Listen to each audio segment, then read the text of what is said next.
కూడా కోరుతున్నాం.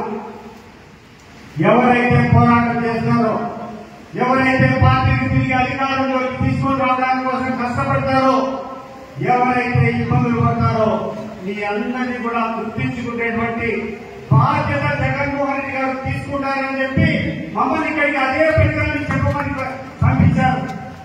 ఎవరైనా ఇబ్బంది పడితే, ఎవరైనా ప్రత్యర్థులు కానీ అధికారులు కానీ మీరు సంతారంలో నడిచినప్పుడు మీరు ఎటువంటి తప్పులు చేయకుండా మీకు ఇబ్బందులు పెడతారో వాళ్ళందరి పేర్లు నోట్ చేసుకోండి. ఎవరైతే మీకు ఇబ్బంది పెడతారో ఆ ఇబ్బంది పెట్టేటువంటి వాళ్ళతో తిరిగి అధికారం వస్తుంటే సెల్యూట్ కొట్టించేటువంటి బాధ్యత మేమందరం కూడా తీసుకుంటామని చెప్పి తీసుకుంటున్నాం. ఈరోజు చూస్తున్నాం అనేక సంక్షేమ కార్యక్రమాలు పేదవాళ్లకు, గ్రామాల్లో ఉన్నటువంటి ప్రతి ఒక్కరికి ఉపయోగకరమైనటువంటి కార్యక్రమాలు, అనేక కార్యక్రమాలు జగన్మోహన్ రెడ్డి గారు తీసుకుని రావడం జరిగింది. ఈ దేశ చరిత్రలో కాదు, ప్రపంచ చరిత్రలో ఎప్పుడూ లేని సంక్షేమ పథకాలు తీసుకొని వచ్చి ఎటువంటి అవినీతికి కూడా అవకాశం లేకుండా, మీరు ఎవరి దగ్గరికి పోవాల్సినటువంటి అవసరం లేకుండా డీబీటీ డైరెక్ట్ బెనిఫిషరీ ట్రాన్స్ఫర్ దాదాపు 2,80,000 కోట్లు నేరుగా ప్రజలకు చేర్పించినటువంటి ఘనత ఒక జగన్మోహన్ రెడ్డి గారికి తప్ప ఎవరికైనా దత్తు చేస్తారని ఆలోచన చేయండి. అంత గొప్ప నాయకులను ఓడించడం సాధ్యం కాక ఇక్కడటువంటి నక్కలు, గుంట నక్కలంతా ఒకరి శక్తి చాలకుండా అందరూ కలుసుకున్నారు. జగన్మోహన్ రెడ్డి గారికి వ్యతిరేకంగా ఒక కూటమి కట్టారు. ఒకరు మన పవన్ కళ్యాణ్, ఒకరైతే బీజేపీ, ఒకరైతే ఇక్కడటువంటి చంద్రబాబు నాయుడు గారి తెలుగుదేశం పార్టీ అందరూ కూడా ఒక కూటమిగా చేసుకొని ఇక్కడటువంటి ఈనాడు పేపర్, ఇక్కడటువంటి ఆంధ్రజ్యోతి, TV5, ABN ఆంధ్రజ్యోతి రకరకాల ఛానళ్లంతా కూడా హస్తగతం చేసుకుని విష ప్రచారం చేశారు. జగన్మోహన్ రెడ్డి గారి మీద అనేక ఆరోపణలు చేశారు, అనేక నిందలు మోపారు. ప్రజలను నమ్మించగలిగినారు వాళ్ళు చేసినటువంటి అబద్ధాలతో.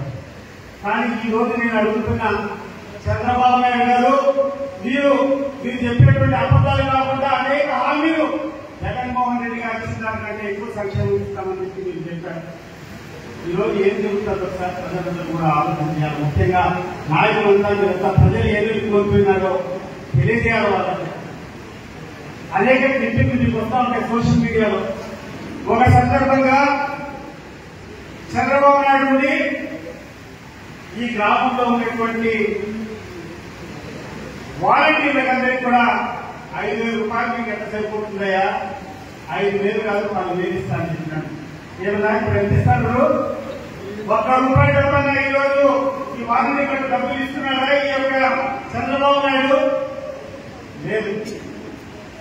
ఆ రోజే చాలా మంది జ్ఞానం ఉన్నటువంటి వ్యక్తులు, ఆర్థిక పరిస్థితి తెలిసినటువంటి వ్యక్తులు చంద్రబాబు నాయుడు గారిని లేకుండా లోకేష్ గారిని అడిగారు, అయ్యా మీరు ఇప్పుడేటువంటి పథకాలే ఆయన కష్టపడిస్తామన్నా అదే ఇబ్బందిగా ఉంటే దానికి 200, 300 పెంచి, అంటే పోయిన సంవత్సరంలో మన జగన్మోహన్ రెడ్డి గారి హయాంలో దాదాపు 78,000-80,000 కోట్లు ప్రతి సంవత్సరం ప్రజలకు లేకుండా ఉంటే 1,80,000 కోట్ల హామీలు అందించాడు.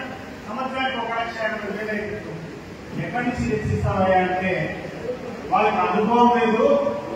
నాకు అనుభవం ఉంది ముఖ్యమంత్రిగా, 14 ఏళ్ళు ముఖ్యమంత్రి, 14 ఏళ్ళు ఇండస్ట్రీ, నేను ఖచ్చితంగా సంపద సృష్టిస్తానని చెప్పాడు. వచ్చినాడు ముఖ్యమంత్రిగా, వచ్చినప్పటి నుంచి ఈ సంపద సృష్టించే కార్యక్రమం మొదలు పెట్టాడు. మీ అందరి విద్యుత్ బిల్లులు పెంచినాడు లేదా రాష్ట్రానికి ఆలోచించండి. విపరీతంగా కరెంట్ బిల్లు పెంచినాడు. ప్రతి ఒక్క ఇంట్లో కూడా ఈరోజు బాధపడతా ఉంటారు, ఏ విధంగా కరెంట్ బిల్లు పెంచినాడని చెప్పి. ఈ రోజు నుంచి రిజిస్ట్రేషన్ వాల్యూలు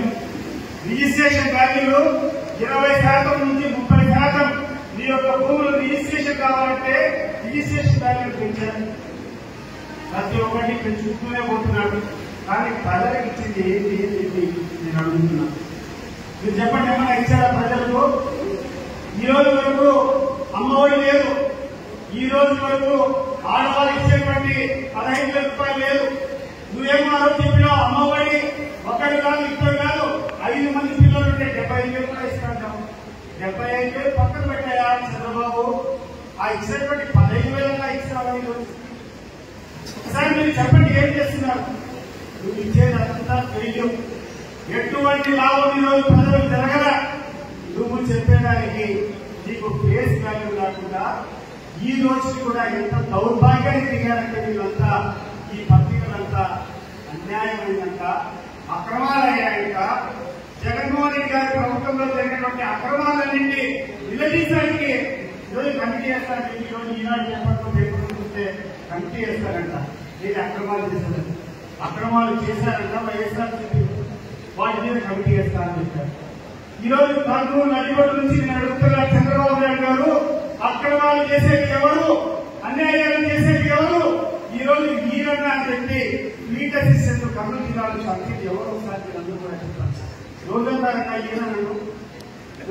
ఈయనను ఒక ఫీల్డ్ అసిస్టెంట్ ను ఒక ఉద్యోగం కోసం, ఒక చిన్న స్వార్థం కోసం హత్య చేస్తున్నటువంటి ఘనత ఈరోజు ఈ తెలుగుదేశం పార్టీ ప్రభుత్వంగా చాలా నిరుద్ధంగా ఆనందించింది. ఈరోజు లోకేష్ గారు చెప్పారు, నేను ఇచ్చినటువంటి హామీలు అమలు చేయకుంటే నా కాలం పట్టుకోండి. అయ్యా లోకేష్, ఎక్కడా చెప్పు, నేను మొత్తాన్ని కాలం పట్టుకునేదానికి. నువ్వు ఎక్కడా చెప్పు.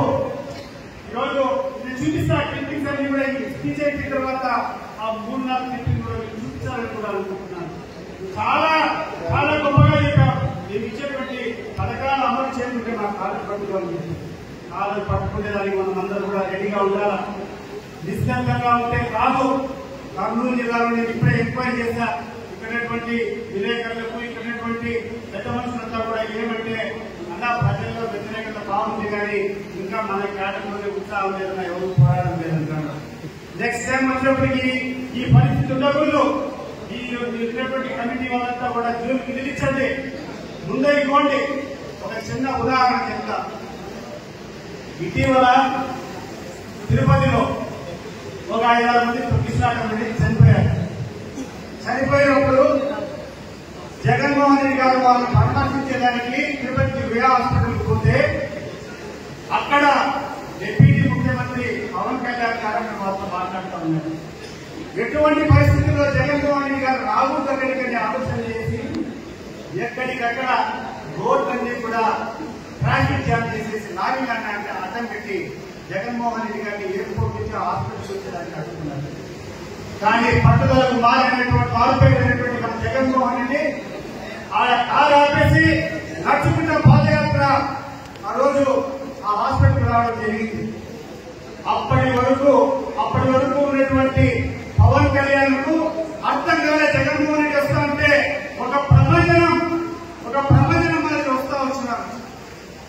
అక్కడేటువంటి చనిపోయినటువంటి వాళ్ళు కాదు, పేషెంట్ కాదు, వాళ్ళ అటెండెంట్ కాదు, అక్కడేటువంటి హాస్పిటల్ సిబ్బంది కాదు, ఆఖరికి అటువంటి డాక్టర్లు కూడా సైతం పరిగెత్తుకుంటా వచ్చి జగన్మోహన్ రెడ్డి గారి కోసం సెల్ఫీలు తీసుకుంటా ఉంటే అది చూడలేక పరిగెత్తుకుంటా ఉన్నటువంటి దృశ్యాలు మనం చూసాం. మీకు అందరికీ ఇంకొక 2-3 నిమిషాలు అవన్నీ చూపిస్తాం. కాబట్టి ఈ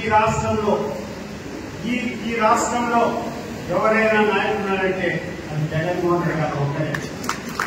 జగన్మోహన్ రెడ్డి గారు లేనంత వరకే ఈ యొక్క మిగతా వాళ్ళందరూ ఉన్నారు. కానీ జగన్మోహన్ రెడ్డి గారు ఎంట్రీ ఇచ్చారంటే ఏ రకంగా అయితే ఏ రకంగా అయితే అడుగుకంతా రారాజు సింహం ఉంటుందో, సింహం వస్తే మిగతాయి పక్కకి వెళ్ళిపోతాయో ఆ రకంగా ఈ ఆంధ్రప్రదేశ్ లో రారాజు ఒక జగన్మోహన్ రెడ్డి గారు కూడా గుర్తు పెట్టుకోండి. ఆయన అడుగు మొదలు పెట్టే